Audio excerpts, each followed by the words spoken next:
last week, we got a few deacons, and two of them you'll hear of more later on, but the other few that they mentioned you will not hear no more about. But we are dealing with a man named Stephen. He was one of the first deacons, and he ain't really got the name deacon yet, but for all intents and purposes, he is the deacon. So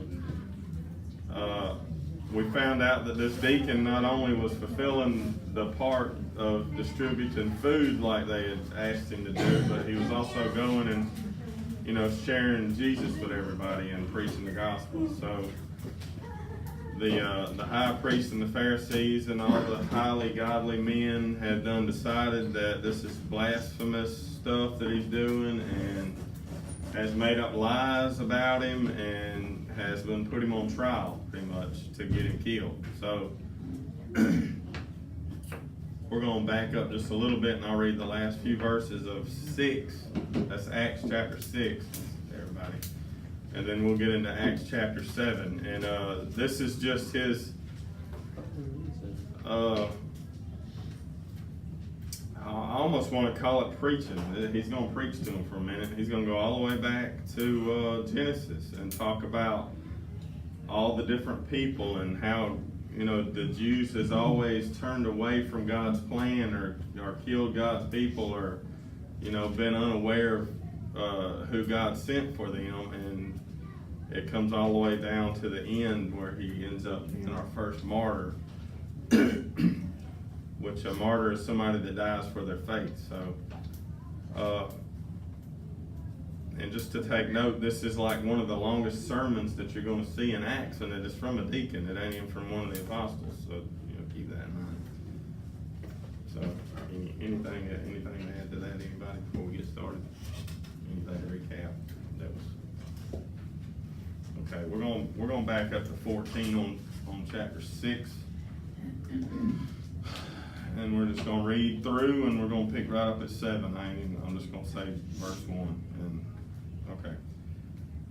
For we have heard him say that this Jesus of Nazareth shall destroy this place and shall change the customs which Moses delivered to us.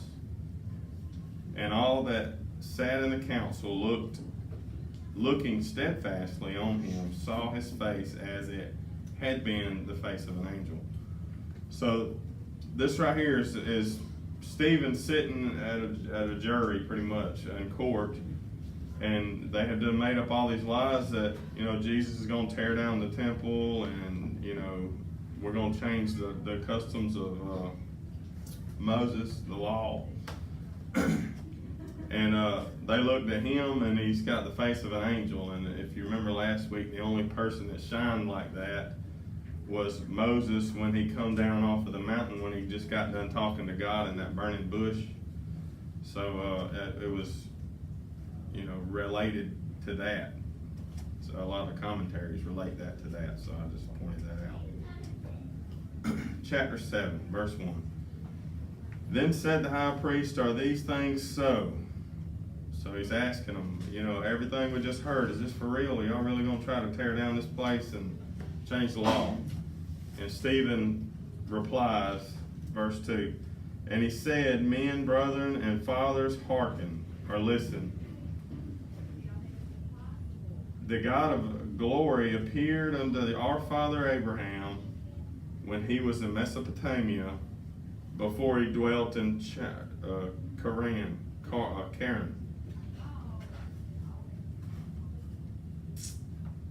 and said unto him, get thee out of thy country and from the kindred, and come into the land which I shall show thee. So God tells him to get him and his kinfolks out of the land. Verse 4, then came he out of the land of the Chaldeans and dwelt in Charan. And from thence, when his father was dead, he removed him into this land wherein ye now dwell. 5, and he gave him none inheritance into, no, not so much as to set his foot on. Yet he promised that he would give it to him for a possession and to his seed after him, when as yet he had no child. 6. And God spake on this wise, that his seed should sojourn, and that means not stay long, in a strange place, and that they should bring them into bondage and enter them evil 400 years. And the nation to whom they shall be in bondage will I judge, and said God. And after that shall they come forth and serve me in this place. This place that they're going to be in bondage to would be Egypt.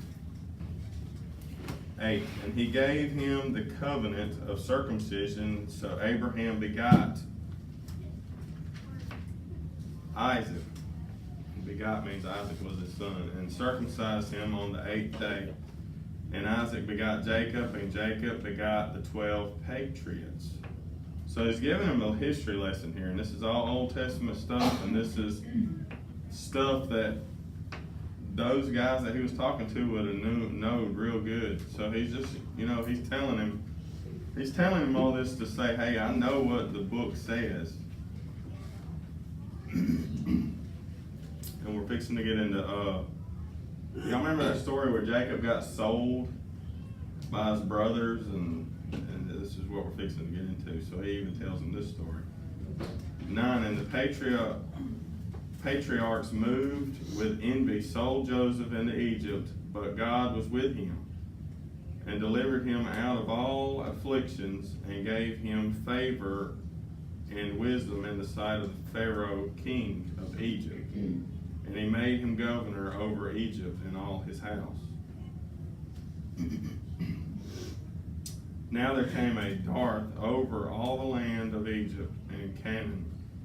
And a dearth means a shortage. And there it particularly means like a famine, like there wasn't nothing to eat.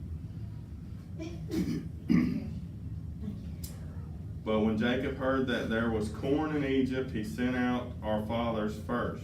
And at the same time, Joseph was made known to his brethren, and Joseph's kindred was made known unto Pharaoh. Do y'all remember that story? Yep. Where he gets put in the hole, and then the people find him, and he makes it all the way up to being Pharaoh's main guy? That's just part of the story that he's telling.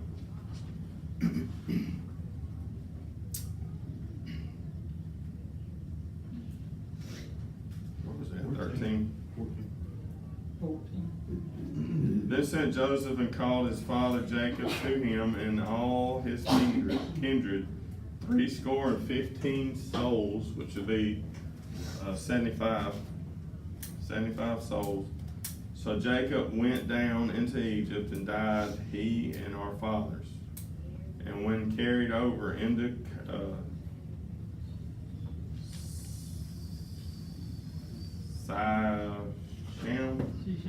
Sichem, and laid in their sepulchre that Abraham bought for a sum of money of those sons of Amor, the father of Sichem.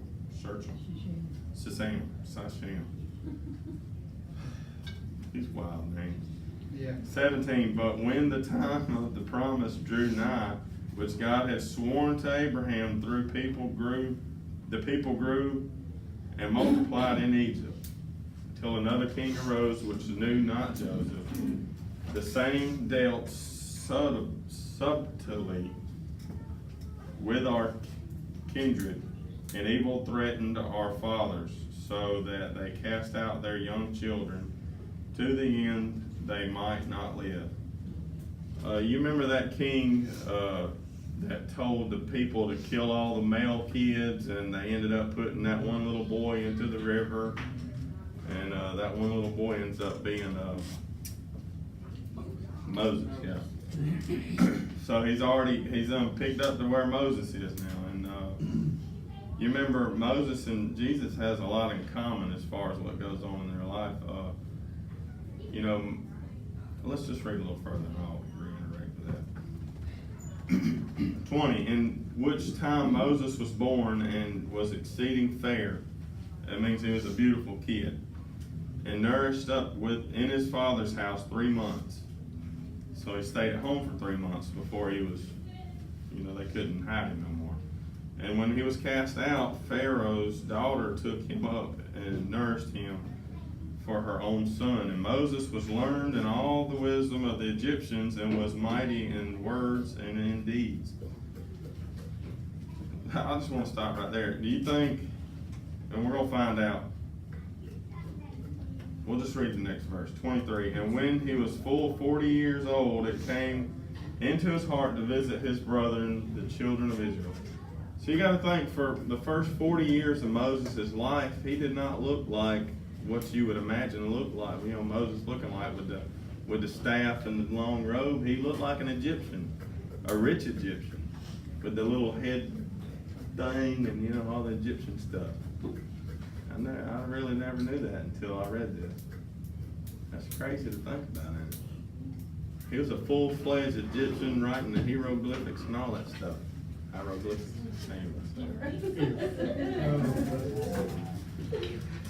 I'll just stop there. That's neat to think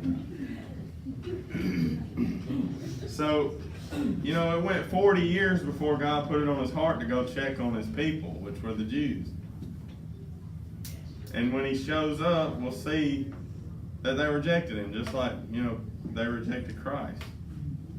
And it just shows you that God uses those foolish things. How does that saying go? The foolish things confound the wise. Yeah, he's been doing that from the get-go, and the Jews, they're God's people, and they don't even realize what's going on. Every time they reject it. And seeing one of them suffering wrong, he defended him and avenged him that was oppressed and smote the Egyptian. So when he got over there to see his people, he seen an Egyptian guy being mean to a Jewish person. And, he killed the Egyptian taking care of the Jewish person. Just get that in your picture that. And for all intents and purposes, the Jewish people right here are seeing him as an Egyptian, not as a brother, as a Jew. 25, for he supposed his brethren would have understood how that God by his hand would deliver them, but they understood not. That just goes back to, just kind of explaining what I just said a while ago.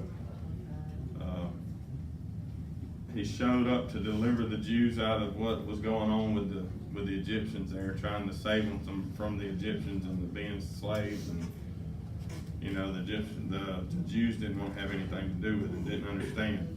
26. And the next day he showed himself unto them, and they strove and would have set them at one again, saying, Sirs, ye are brethren, why do ye wrong one another? So he showed back up the next day, and he seen 2 Jews fighting.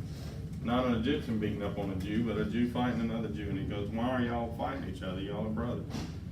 27, but he that did this, or did his neighbor wrong, thrust him away, saying, who made thee a ruler and a judge over us? When I read this, I automatically think of the kids pushing down one of them and saying, you ain't the boss of me. That's what I see. So he showed up and he pushed him and said, who, you didn't make me, you ain't the boss of me. 28, wilt thou kill me as thou didst the Egyptian yesterday? Ooh.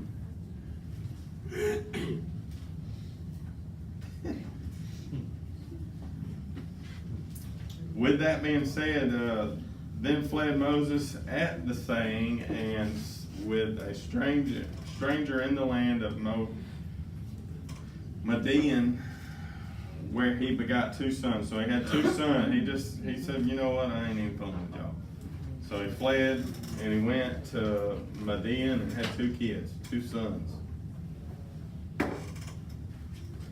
And when 40 years were expired, another 40 years, so he's 80 years old. Just keep that in mind, this cat's kind of got way up in age. There appeared to him in the wilderness on Mount Sinai an angel of the Lord in a flame of fire in a bush. When Moses saw it, he wondered at the sight, and as he drew near to behold it, or to look at it, a voice of the Lord came unto him, saying, I am the God of thy fathers, the God of Abraham, and the God of Isaac, and the God of Jacob. So he just told him, I'm the God of all the people that matter to you before you. Then Moses trembled and durst not behold. So he dared not to behold is what it means. Then said the Lord to him, put off thy shoes from thy feet, for the place where thou standest is holy ground. And he said, I'm going to stop at 34, so I won't forget. God plainly says that this is holy ground. And I think that he brings this up talking to these people is because he's talking about, they're trying to protect the temple. And God never told them to put up a temple to start with. He did tell them to put up what's equivalent to a tent, but it wasn't meant to be up for a long time.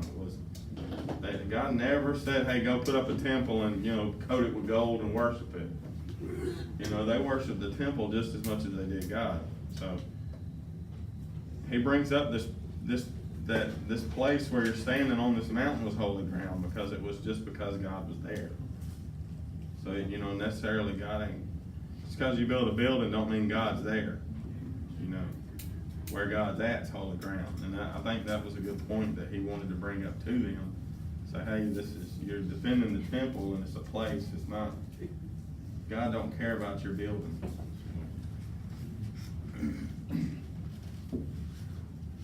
34, I have seen the afflictions of my people which is in Egypt, and I have heard their groaning, and I come down to deliver them. And now come, I will send thee into Egypt. So God told Moses right there in the burning bush that he has heard God, he has heard the Jews, his people, moaning and groaning and suffering. And I'm going to send you down there, to deliver them. 35, this Moses whom thou refused, saying, who made thee a ruler and a judge, the same did God send to be a ruler and a deliverer by the hand of the angel which appeared to him in the bush. So you rejected him the first time, but the second time he come down and done all the miracles, split the sea, you 40 years in the wilderness and kept you alive with the manna and all that. You've seen all this stuff. It took all that for you to believe in him. And now, if you talk to anybody from the Middle East now, they still, hold dearly to the Old Testament, which is the Torah, something like the Torah. But they still don't recognize Jesus to this day. And I think it's because the second time they will. And it was in the Bible, the second time when he comes back, they will, they will know who he is. But it'd be too late then, wouldn't it? Not for the Jews. I think they got a little small period of time, don't they, to come to salvation. The Jews do. That's a hard But the question. ones left behind will have opportunities, but it's gonna be tough there. Yeah, it's, Will that be the 144,000? that's a tough question. That'll get us way off of a rabbit trail. Sorry about that. 36, he brought them out after that he had showed wonders and signs in the land of Egypt, in the Red Sea, and in the wilderness for 40 years. I'm sorry, I could have just read on instead of talking. Do what? I explained all that and it just said all that. I forgot that it said that. So you see the parallels right here with Moses and Jesus. You know, he come and you push him away and say, "Who made you boss?" And they pretty much did that with Jesus. You know, who made you boss? Where are you getting your learnings from? And that's just the way that it is. And it's there's a lot to the first part of this, and I don't know enough about it to teach you. So we're going to what I do know. 37, rising up a prophet. This is that Moses which that unto the children of Israel a prophet shall the Lord your God raise up unto you and your brethren like unto me, him shall ye hear. And that was from Deuteronomy 18. We talked a lot about that when we were talking about the last book we just in with John. So when you remember when we was talking about in the book of John, when he was talking about the prophet raised up like Moses, that was out of Deuteronomy 18. I think we even went back there and read part of it. But this is the one. He's saying, he brought this up because they're saying, hey, Jesus is the one, and you didn't even listen to him. Just keep reading it. I'm just spoiling it for you. 38, this is he that was in the church in the wilderness with an angel, which spoke to him in the Mount Sinai, and with our fathers who received the lively oracles to give unto us, to whom our fathers would not obey, but thrust him from them, and in their hearts turned back again into Egypt. So when they first started their mission through the 40-year trip, a lot of them wanted to go back to Egypt. You're trying to kill us. You know, we're out here, we ain't got nothing to eat, and you're just leaving us out in the middle of the desert. So a lot of them pushed him away and turned back to Egypt.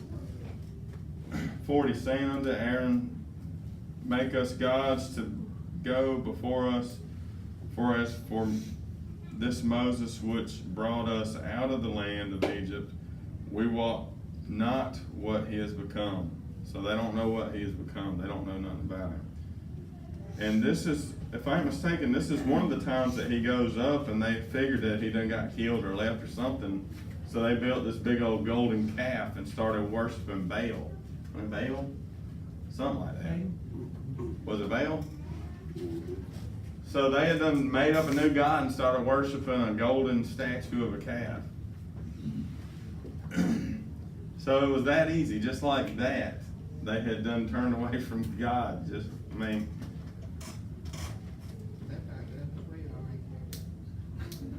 And he brings all this up just to make a point of this is the Jesus that you have rejected, and this is God. God don't live in a place. He don't care about your building that you're fixing to kill me because Jesus said it was going to get destroyed in a few years or whatever.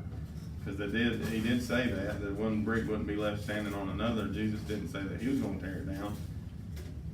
But Jesus said that he will tear down this temple, talking about his body, and raise it up in 3 days. So one or the other they had done made up lies about and said, I think from the beginning they actually knew what he was talking about, but wanted to get him killed for it anyway. This is all the same stuff that Jesus has already went through. And, poor little Stephen's going through the same thing. 41, and they made a calf in those days and offered sacrifices unto the idol and rejoiced in the works of their own hands. And if I ain't mistaken, when this was all going on, were they sacrificing little kids? Babies? I think so too. It was crazy. If not, it was something when one of the calf, I think it was this one, they were sacrificing kids, children, small children. 42, then God turned and gave them up to worship the host of heaven, as it was written in the book of the prophets. O ye house of Israel, have ye offered to me slain beasts and sacrifices by the space of 40 years in the wilderness. Question. Yea, ye took up the tabernacle of Moloch, and the star of young god Rampham, figures which ye made to worship them, and will carry you away beyond Babylon. Our fathers had the tabernacles of witnesses in the wilderness, as he had appointed, speaking unto Moses, that he should make it according to the fashion that he had seen. Which also our fathers that came after brought in with Jesus into the possession of the Gentiles, whom God drove out before the face of our fathers unto the days of David, when found favor before God, and desired to find a tabernacle for the God of Jacob. But Solomon, and he goes through all this just to make a point that God never told us to build a temple. A tabernacle is not a temple; it is a tent. And we're fixing to get into Solomon building a house. Solomon was a really, really rich dude. Had a lot of women too, like a lot of wives and a bunch of concubines. And anybody that can build the towns and the cities and the places that he built, and lived so long and has so much money, and he writes a lot of the stuff that's in the Psalms. Dude was lived long enough to listen to, because he messed up a lot, and he was very smart. He was a very wise dude by the time he died. So I like Solomon. A lot of Solomon's stuff is pretty cool. It's pretty good stuff. I'm sorry about that. 47. But Solomon built him a house,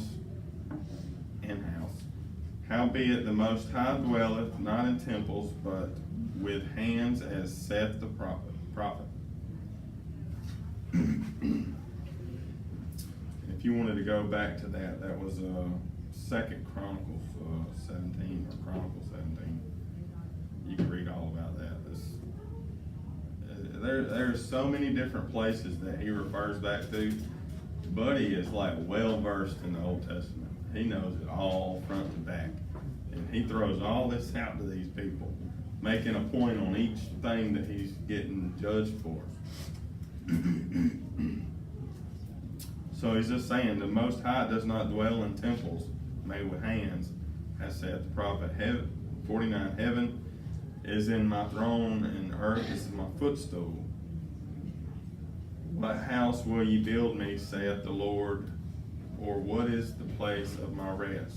Question mark. Hath not my hand made all these things? So he's saying God has made everything. There ain't nothing that you can make that God would want to come down to earth to dwell in. He dwells in heaven, and the earth is his footstool. That's what he's saying. And you're worried about this building. 51. Ye stiff-necked, uncircumcised in hearts and ears, ye do always resist the Holy Ghost, as your fathers did, so do ye. And Moses used that. Moses used a stiff-necked thing. So he used the word that Moses used about being stiff-necked. And uncircumcised is, when you get circumcised, you get rid of flesh. So if you're uncircumcised, you're fleshly in heart and ears. All you want is to follow your flesh, your greed and all the fleshly things that come with living. You do always resist the Holy Ghost, as your fathers did.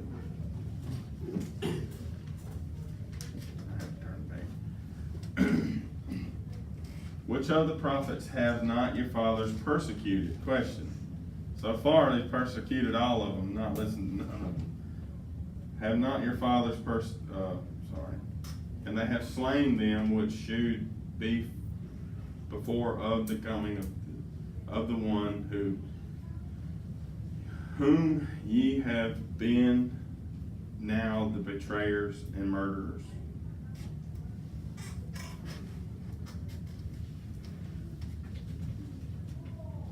So he just told them that you were the betrayers and murderers of the one, the coming one, Jesus. 53.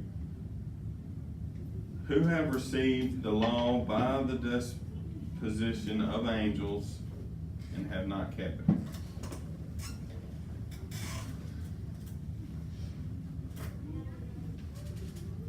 See what he's doing, he's showing Moses at the path of Christ, leading the Old Testament, leading the people of the Old Testament church,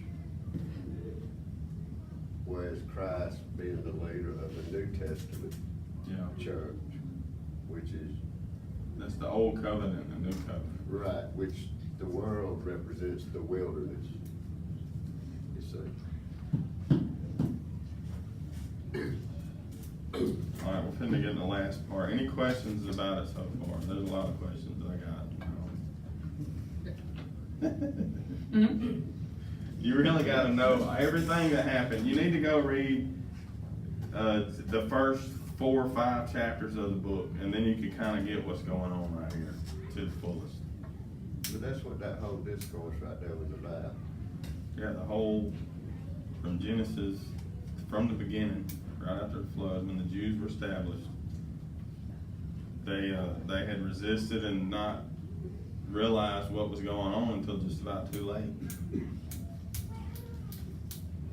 And I have another question that you'll chase rabbits with. Yeah, go for it. We got plenty of time on it. The Egyptians today, do they worship God or some other?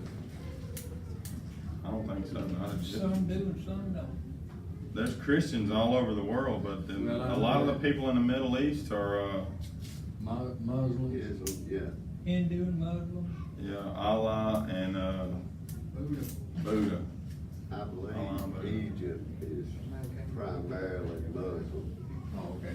That was the one I wanted to know. Yeah, yeah. Primary. And they say, and you can ask them if they know who Jesus is, they will say that he was a good man and a prophet. Yeah. That's all they will tell you. But not deity. No, he was not the Messiah. They wasn't. He didn't fit the description that they were looking for. Well, I used to go to a place in Boston, Criteria. Yeah. went up there on a regular basis, and the receiving guy was a Jew. And I talked to him about it, and he told me that he was a prophet, he wasn't the Messiah. But they're still waiting for the Messiah to come.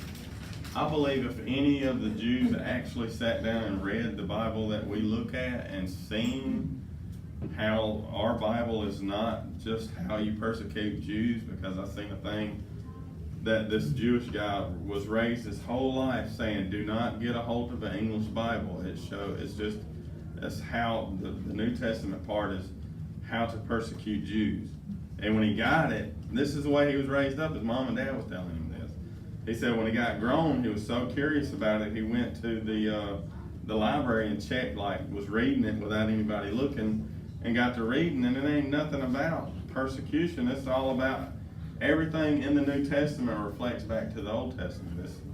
They're talking about the Jews. They're talking about the people that he thought so much of, and he ended up being a Christian. He ends up being a Christian. It's a pretty cool thing to watch. But Well, you know, I heard that, when the United States went over yonder to, fight Hussein, when they first started, they put that air base over there in one of those, foreign countries. I forgot which one it is. Iraq, or Afghanistan? No, it was Iraq, wasn't it? Oh, Saudi Arabia. Saudi Arabia, Yeah. yeah, that's where it is. But they wouldn't let them bring an American Bible in, the King James. They told them they couldn't bring that. I heard that too. A lot of them were raised. It's been 2,000 years of raised up saying, not even giving it an inch, not even considering it at all. Yeah. So it is. I mean, you're raised up like that. I mean, if you've been raised up with the King James Bible, you won't read any other Bible. Right. But I wasn't. I like all the other renditions of the Bible. I don't know that I would, if I was going to preach, I don't know if I'd preach out of it because. They was just raised up with the Old Testament. It stopped after Malachi Yeah. for them. And Stephen points all this stuff out just to show them that you hadn't paid attention from the get-go and you don't figure out who God's sending for you. But he was using something familiar, something that they knew, something that they understood to point, that the Old Testament points to the New. Yeah. Everything in the Old points to the New.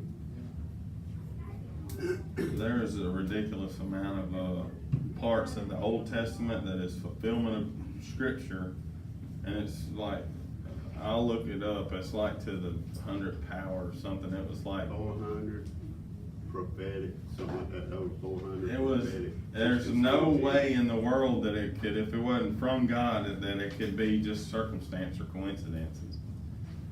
I'll look it up and I'll tell you, it's pretty cool. Okay, 54. When they had heard these things, and these are the people that are convicting him in the court. When they had heard these things, they were cut to the heart, and they gnashed on him with their teeth. So they were so mad that they were gritting their teeth. Have you ever been that mad, gritting your teeth? I get that mad sometimes, still. But he, being full of the Holy Ghost, looked up steadfastly into heaven and saw the glory of God and Jesus standing at the right hand of God. And you remember what it says, that he would be seated at the right hand of God, and you know, he's sitting there getting killed or fixing to get killed, and he looks up and says, "Hey, I see the Son of Man standing at the right hand of God." And this is in the middle of them gnashing their teeth and being just irately mad with him. And said, "Behold, I see the heavens open and the Son of Man standing on the right hand of God." Then they cried out with a loud voice and stopped their ears and ran upon him with one accord. So they didn't put their fingers in their ears and quit listening. And cast him out of the city and stoned him. And the witnesses laid down their clothes at a young man's feet, whose name was Saul. Y'all know who Saul was, don't you? Ends up being Paul. And they stoned Stephen, calling upon God and saying, "Lord Jesus, receive my spirit." And he kneeled down and cried out with a loud voice, "Lord, lay not this sin to their charge." And when he had said this, he fell asleep. So how familiar does that say? When they were hanging Jesus on the cross, he said, Father, forgive me. they don't know what they're doing. So he said the same thing. When it says he fell asleep, he did not fall asleep, he died. He died. Yeah. But he So fell asleep, but he's in heaven with the Lord. he's in heaven with the Lord, but when anytime you see that, He Yeah. died passed on. and it's just an easy way of saying that he died, because when you die, you look like you're sleeping. So.